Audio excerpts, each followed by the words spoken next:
자, 그래서 디스커버리는 너무나 도심형으로 왔는데, 이 차를 생각하시는 오너분들은 제일 먼저 생각해야 될 게, 과연 이 차가 뒷자리에 성인이 넉넉하게 탈 수 있느냐를 생각해서 이 차를 골라야 되는 거고, 이 차는 내가 봤을 때 2열, 3열에 성인이 앉기가 매우 어려운 차입니다. 그러니까 그거를, 왜냐면 이런 차를 사는 사람들이 혼자서 레저용으로 즐기겠다 하는 사람은 그렇게 많지 않아요. 혼자서 타는 사람도 있지만 대부분은 가족을 생각하니까 의자의 시트의 레이아웃, 그것을 반드시 따져봐야 되고, 그 다음은 엔진인데, 사실 제가 봤을 때 이 엔진은 사골 엔진이에요. 사골 중에 사골, 역대급 사골. 90년대부터 포드랑 같이 개발해서 썼던, 포드가 그 당시에 이거를 내가 알기로는 영국인가 어디서 이 블럭을 받아와요. 왜냐면 포드는 디젤 블럭이 없었단 말이에요. 뭐 이게 꼭 정확한 건 아닙니다. 제가 지금 기억이 가물가물해서. 근데 아무튼 되게 오래된 블럭이고, 이걸 개조를 해서 썼는데, 나는 이 엔진이 낮은 RPM에서만 했을 때는 굉장히 좋다고 봐요. 낮은 RPM에서의 모든 걸 효율성 있게 뽑아내기에 세팅이 잘 됐고, 고속으로 딱 달리면 쭉 엔진이 올라갈 때, 이제 드러나네. 걸렸어. 이 새끼 딱 걸렸어.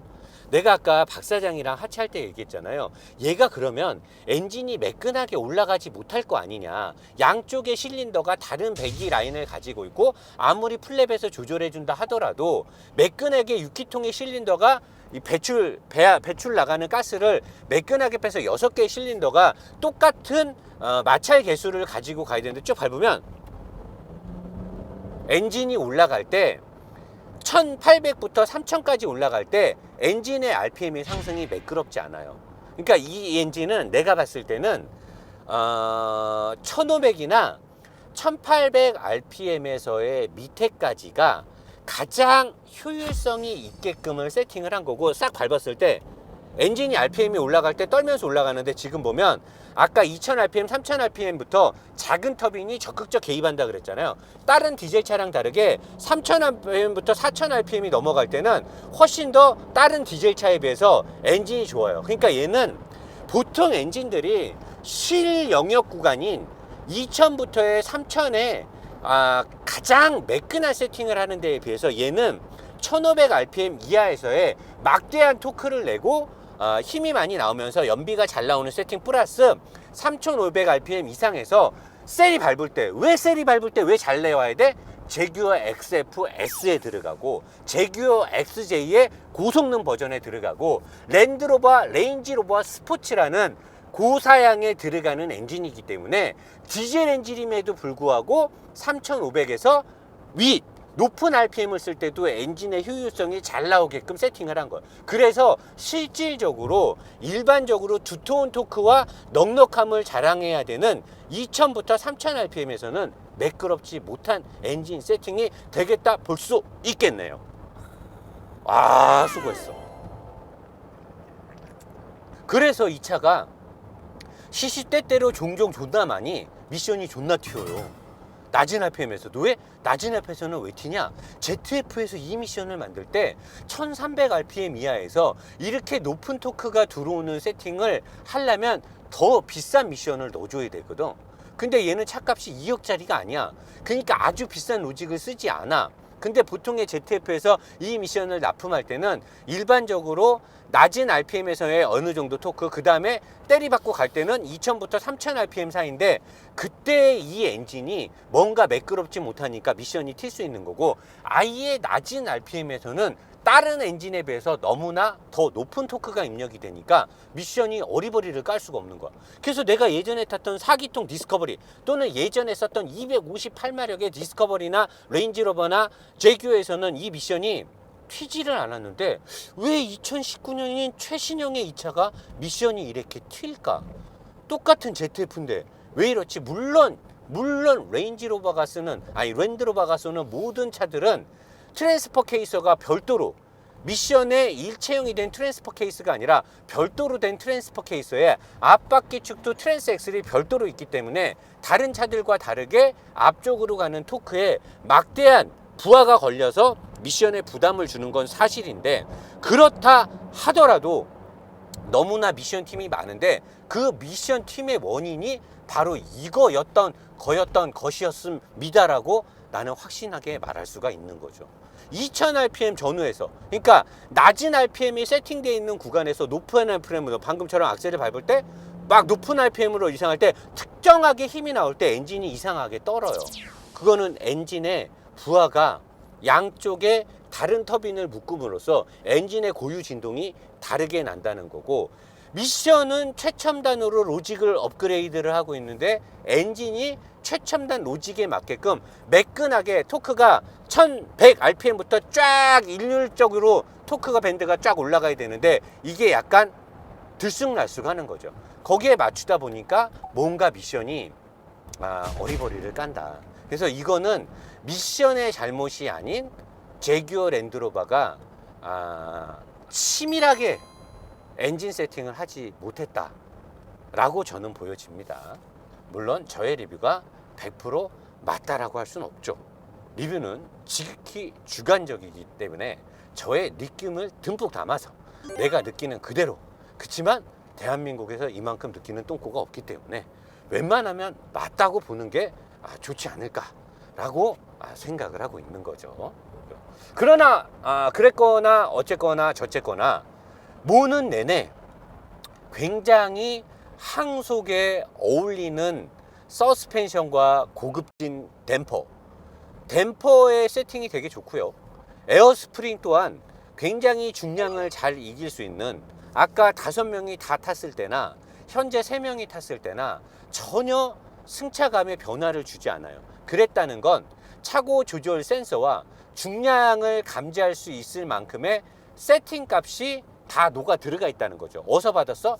레인지로버로부터 받았겠죠. 수혜를 받았겠죠. 그래서 현재 이 차는 혼자 타나 둘이 타나 5이 타나 언제나 일률적인 승차감을 주고 안정감을 줍니다. 그리고 많이 탔다고 해서 버거워하지 않아요.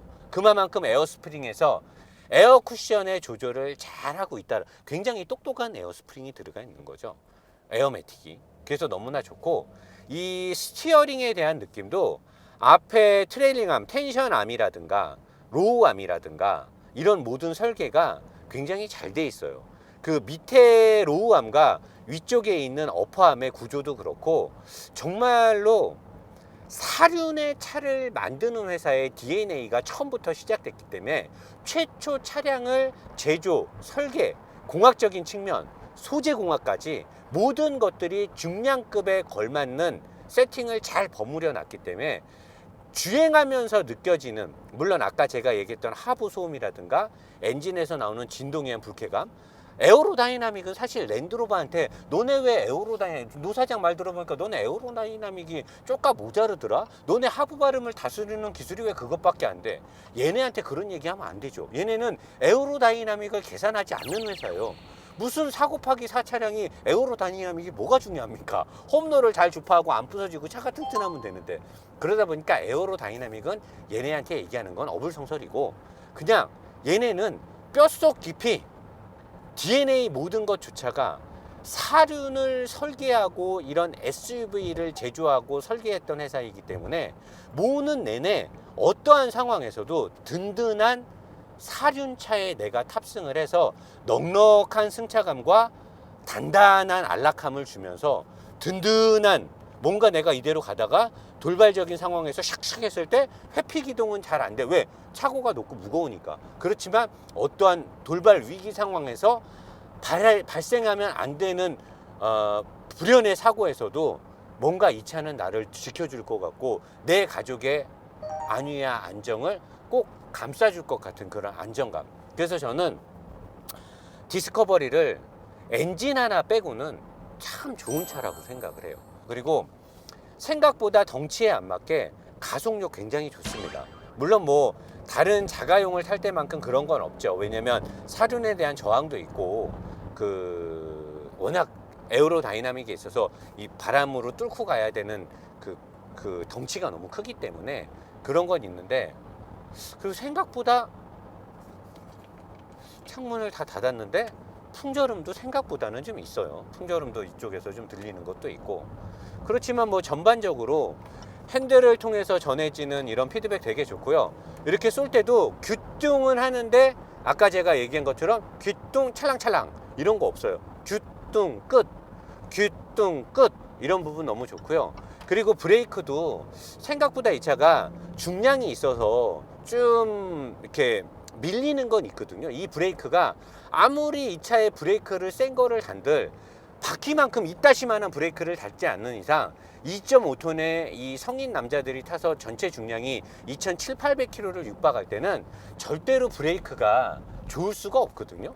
근데 이 차는 그나마 다행인 게 브레이크가 밀리기는 하더라도 끽끽끽끽 하면서 ABS가 바로 개입을 안 한다는 거는 전체적으로 앞뒤에 웨이트 디스트리뷰션 무게 배분에 대한 설계가 되게 잘 돼 있고 앞바퀴와 뒷바퀴의 지오메트리 세팅이 명확하기 때문에 급브레이크를 밟아서 노즈 다운이 되든 엉덩이가 붕 뜨든 어떤 상황에서도 캠버에 대한 값을 잃지 않기 때문에 차가 이렇게 쓸리거나 이런 거 없이 정확하게 끼기기기기 하면서 땅을 파듯이 쫙 밀고 들어가는 브레이크 특성을 보여줘요. 그런 것들은 이런 중량급에서는 들어간다 브레이크 굉장히 좋은 거예요. 브레이크가 이런 차급에서 끽 하면서 ABS가 들어오지 않고 차가 막 버티려고 하는 거는 굉장히 앞뒤 저중심화부터 해서 모든 것들에 대해서 차체의 기본 설계 자체를 굉장히 초반부터 잘 각도기로 잰 거예요.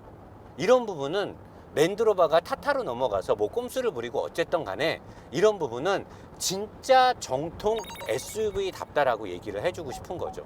얘가 중량에 대한 부담감을 내가 어디서 느끼냐면 네 바퀴가 전체적인 중량 부담을 할 때는 에어 스프링이나 지금 댐퍼가 헐렁허덩하는 걸 못 느끼거든요. 근데 차가 얼마나 무겁냐면 급브레이크를 딱 밟으면 이때는 앞에 스프링이 버거워요. 왜? 그만큼 중량이 센 거죠. 앞쪽에 중량을 다 때려주면 앞에 댐퍼 두 개와 스프링이 형 나 이거 안 돼 라고 딱 정확하게 지들이 나한테 얘기를 해요. 중량이 무겁다는 거죠. 그러니까 이 차를 볼 때는 그런 중량 변화에 대한 것들을 운전자가 잘 활용을 하면서 운전을 해주면 굉장히 재밌게 운전을 하지 않을까. 그리고 지금 계속해서 급브레이크를 막 때리니까 얘가 지금 판단을 약간 앞쪽에 에어 댐퍼를 살짝 지금 공격적인 성향에 세팅하고 앞에를 약간 딱 되는데 지금 안 풀리고 있거든요. 약간 차가 지금 공격 모드로 가는데 얘네가 가끔 앞뒤나 또 좌우에 스프링에 대한 그 댐퍼 세팅을 ECU나 TCU가 이렇게 명령 수행해서 세팅 값을 바꿔주는데 어쩌다 종종 랜드로버의 에어 스프링이 그게 좀 늦게 풀릴 때가 있어요. 그래서 자세가 좀 늦게 복원이 될 때가 있는데 그럴 때는 걱정하지 말고 당황하지 말고 그냥 계속 타면 돼요. 그냥 계속 타면 자기가 알아서 다시 원래 포지션으로 돌아옵니다. 지금 슬슬 돌아오고 있거든요. 아까는 약간 공격적인 포지션을 계속 취하고 가더라고. 근데 당황하지 않고 그냥 운전하시면 돼요. 얘네가 원복하는 게 가끔 늦을 때가 있어요. 그런 것들은 그냥 감안하고 타면 되고 여러모로 볼 때 괜찮은 차입니다. 괜찮은 차고 저는 사실 하체 오리기를 하기 전에나 이 차를 계속 타고 다니기 전에는 차주분도 노 사장님 근데 랜드로버가 요새 차를 너무 비싸게 파는 거 아닙니까? 그래서 내가 렌지로버도 차를 막 2억 넘게 팔고 막 이래서 이 새끼들 이거 한번 된통 당해봐야 됩니다. 이 새끼들 차를 존나 비싸게 팔아요 막 그랬는데 막상 타 보니까 뭐 존나 비싸게 파는 것 같지는 않아요. 왜냐면 이건 밸런스 좋네. 이런 SUV가 딱 잡아주고 이런 거 보니까 과속 방지턱을 타고 넘을 때도 에어 댐퍼만큼 이렇게 또 푸부한 이런 쿠션감을 주면서 넘는 차 이 댐퍼들이 없기 때문에 제 생각에는 SUV를 팔면서 사실 수익률이 높은 건 사실이거든요. 산타페를 한 대 팔 때랑 소나타를 한 대 팔 때랑 산타페의 마진율이 훨씬 더 좋단 말이에요. 이건 뭐 정확하지 않을 수 있어요. 누구한테 주워 들은 얘기라.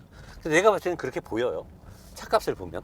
근데 이 디스커버리나 레인지로버 스포츠나 진짜 레인지로버 같은 경우는 사실 저는 차값을 한다라고 봐요. 왜냐면 이 가죽 재질도 그렇고 이런 걸 봤을 때 뭔가 좀 가죽 좀 비싸 보이지 않았어? 아까 문 열고 탈 때? 나만 그러나? 빚을 받았을 때는 좀 럭셔리한 느낌이 들어요. 그치, 나는 랜드로버 차들 중에 옵션 좀 들어간 차들 보면 문 딱 열면 좀 비싸 보이더라고. 차가 뭔가 모르는 사람들이 내 차에 만약 이게 내 차라면 뭔가 탔을 때 이 사람이 약간 쫄을 것 같아. 이 사람 좀 비싼 차 타네. 외형을 모르고 탈 때 뭔가 차에서 주는 느낌이 좀 뭔가 비싸 보여. 근데 이런 데는 사실 좀 싸 보이지. 이거는 이제 레인지로버가 훨씬 더 고급스러워 보이긴 하는데. 그리고 이 다이얼식 레바는 이제 좀 포기하면 안 될까? 좀 없어 보여요. 이게 처음 나왔을 땐 존나 신기했는데 뭔가 이런 차는 좀 이렇게 레바로 탁탁 하고 탁탁탁 이렇게 넣어야 뭔가 좀 있어 보이는데 이런 건 좀 없어 보이고, 이 테레인 리스폰스 지형 반응 시스템도 뭔가 좀 더 투박하고 뭔가 좀 더 좀 해야 되지 않겠냐. 핸들이나 여러 가지 다 마음에 들고, 계기판은 되게 마음에 들어. 얘네가 쓰는 이 TFT 계기판이 되게 낮이고 밤이고 너무나 시인성이 좋고, 가운데 들어가 있는 내비 시스템도 다른 차들보다 이 판독성이 되게 높아. 그래서 나는 얘네가 쓰는 이 계기판은 랜드로버가 다른 건 몰라도 이건 되게 잘한 것 같아. 이거 제교랑 이것도 같이 쓰는 걸로 알고. 그리고 이 도어에 달려있는 이 창문 올리고 내리는 건 옛날 볼보가 스웨덴에서 이 차를 탈 때 이제 왜 이렇게 투박하게 생겼냐면, 추우니까 스웨덴은 겨울에 다 장갑을 끼고 운전한단 말이야. 그러니까 옛날 볼보 차들이 버튼이 막 투박해. 사람들이 왜 버튼이 이렇게 만드냐면, 장갑을 끼고 운전하니까 투박하지 않으면 이걸 누를 수가 없는 거야. 안 그러면 장갑을 빼야 돼. 손이 너무 시려운 거야. 스웨덴에 막 그냥 아침에 일어났는데 영하 20도, 막 오후 되면 막 영하 30도 이러는데 장갑은, 왜냐면 차는 그 나라의 문화를 반영한단 말이지. 그 당시에 볼보가 이런 것들을 쓴 이유가, 여기에 해놔야, 또 이렇게 투박하게 해놔야 장갑을 끼고도 이걸 만질 수가 있는 거야. 근데 요즘은 그런 시대가 아니잖아. 그리고 이 차는 스웨덴에서 파는 차가 아니잖아. 그리고 이게 지금 내가 알기로는 볼보 그때 포드 애들 같이 쓸 때 썼던 건데 이제 좀 바꿔야 되지 않겠냐. 그리고 여기 도어, 이 메모리 시트하고 도어 열림도 옛날에 그거고, 지금 이제 이런 거는 그만 쓰고 좀 맞게. 그리고 여기에 있는 게 좀 안 맞거든. 불편해 이게 어떨 때 보면. 그러니까 차를 1억 넘게 팔고 2억 넘게 팔면 거기에 맞게끔 변화를 가져줘야지. 이렇게 하체를 이렇게 잘 만들어 놓고 이렇게 옛날 구닥다리 엔진 갖다가 조금 꼼수 부리고 이런 것들 이렇게 안 바꿔주고 하면 기분 나빠 사람들이. 근데 이거 씨발 인도에다 따져야 되는 거야? 영국에다 따져야 되는 거야? 이 차는 얘네 회사 주인이 인도 아니냐? 네, 타타 인도요. 그치. 그러면 인도에다 따져야 되는 거잖아.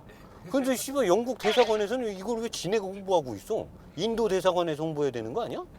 아니 회사가 인도 건데 왜 영국에서 이걸 홍보를 하고 그러지? 아무튼 뭐 그렇고요. 오늘 여러분들한테 여러 가지 했는데, 사실은 이 차를 타고 오프로드를 가고 싶었는데 차주가 나한테 탁 차를 주면서 그런 거야. 노 사장님 근데 혹시 오프로드 가시나요? 근데 뭔가 말이 싹 떨리는 거야. 근데 내가 간다고 했을 때 이분 성격상 안 돼요 라고는 말을 못 할 것 같은 거야. 그래서 내가 갈까요 말까요 했더니, 아니 뭐 요즘 나오는 디스커버리는 온로드 지향인데 이러는 거야. 그래서 내가 아니 근데 시간상 제가 오프로드는 못 갈 것 같아요. 그죠? 막 이러면서 아유 그쵸, 오프로드 같은 거는 랭글러 갖고 가야죠 막 이러면서 갑자기 입에 미소가 확 드는 거여서, 아 이분이 내가 이 차를 갖고 오프로드를 가면 좀 속상할 수도 있구나 라는 거. 그리고 솔직히 우리가 시간이 안 됐잖아. 그러다 보니까. 그래서 이 영상을 보시는 우리 시청자분들이 좀 서운할 수도 있지만 뭐 다 인생이라는 게 그렇고 그런 거니까.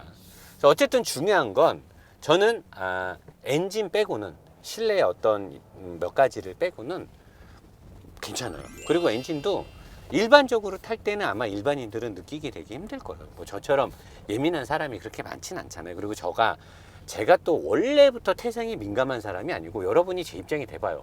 일주일에 차 한 대씩 맨날 3일씩 맨날 풀악셀을 하면서 몇 년 동안 매주 차를 바꿔가면서 여러분이 탄다고 해보세요. 여러분은 도사가 안 되겠어요? 매주 3일씩 새 차를 받아다가 매주 풀악셀을 한다고 생각해 보세요. 어떤 데이터베이스가 쌓이겠나? 민감해질 수밖에 없는 거죠. 그렇기 때문에 노 사장의 리뷰가 예리한 거죠. 그러니까 너무 저의 이런 세팅된 기준에 맞춰서 여러분이 생각할 필요는 없고, 궁금하면 타보시면 되는 거죠. 시승을 해보시고 결정을 하면 된다라는 거고. 그래서 중요한 건 총평에서 뵙겠습니다. 풀악셀 하겠습니다. 자, 안녕하십니까. 랜드로버 디스커버리 HSE SD6 모델의 리뷰가 끝났습니다. 영상 재밌게 보셨죠?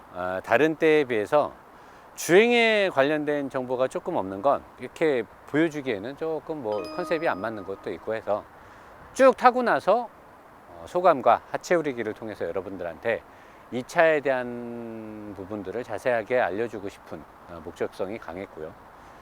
쭉 리뷰를 해보니까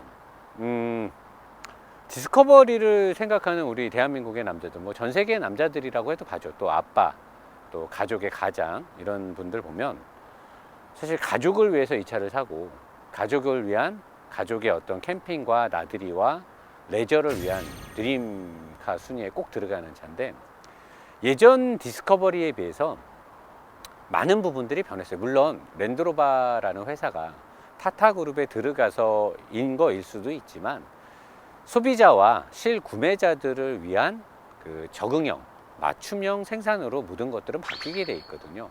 아무리 제조사가 자기들만의 아이덴티티를 고수한다고 하더라도 아이덴티티를 유지 계승하는 것도 굉장히 중요하지만 사실의 기업의 존재 가치는 이윤 창출이기 때문에 판매가 되지 않는 브랜드나 아이덴티티는 의미가 없다라는 거죠. 그래서 디스커버리도 이제는 과거에 우리 30, 40대, 50대 남자들이 생각하는 그런 디스커버리는 아닙니다.